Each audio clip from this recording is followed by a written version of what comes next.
Hi, my name is Dakota Denver, and I will be presenting on Harrison Industries, the giving voice to value case today. Um, so, whoops. Um, so the background of this story is about a woman named Donna Mason. She, recently hired at this company called Harrison Industries, obviously, and she is just one of three staff accountants. So pretty straightforward. Um, and then the problem that's happening here is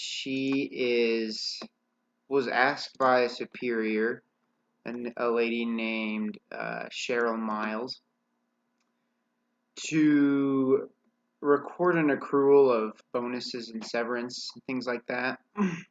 And Cheryl Miles couldn't figure out why that was exactly. The company is growing, they weren't shutting down any places, and so it didn't really make sense why they were recording unpaid severance payments of $5 million for December. And so Cheryl, or excuse me, um, Donna Mason questioned it and asked why that was happening, and never got a good response. And Cheryl Miles said, "Hey, if you don't just do this, like you could get fired," kind of thing. So that's the problem. Um, the the questions that I wanted to go over were kind of on both sides of those. What was Mason like? What are like some of the arguments for unethical behavior that Mason could bring to the table? And I think the one that she used is probably the most prevalent and most successful. Is, hey, like, I'm your superior, just do what I said. And then I was wondering about the possible motivations for this accounting treatment. And I mean, you could say this is there.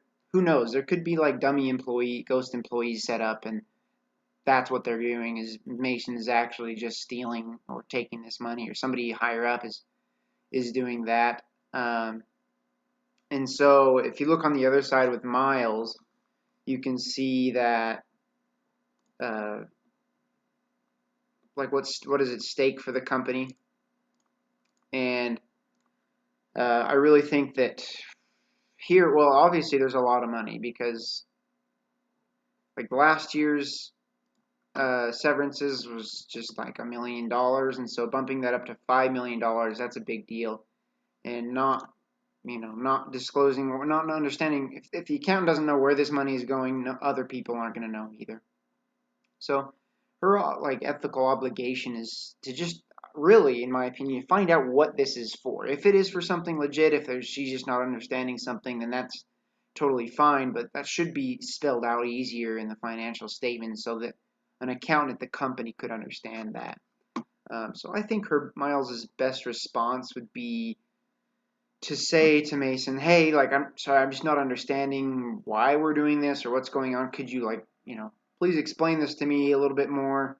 Like, I'm sorry, I really just am trying to fulfill my obligation as an accountant and my ethical obligation."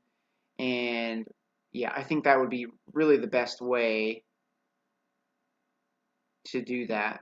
And I think it would be really good to go visit the guys that are or the people that hired her, the Kelly Lang and Ken Harrison that they talked about, just to, ask about it. I don't think it's a big deal if you just say, "Oh, hey, I had a question about this. You think you could answer it for me?" Blah blah blah, that kind of thing. You don't have to be confrontational or look like you're bringing an actual problem or anything. Just find it out, and I think that would be the best way to handle that. That would be not confrontational. It would be easy to find an actual answer, that kind of stuff. Thank you.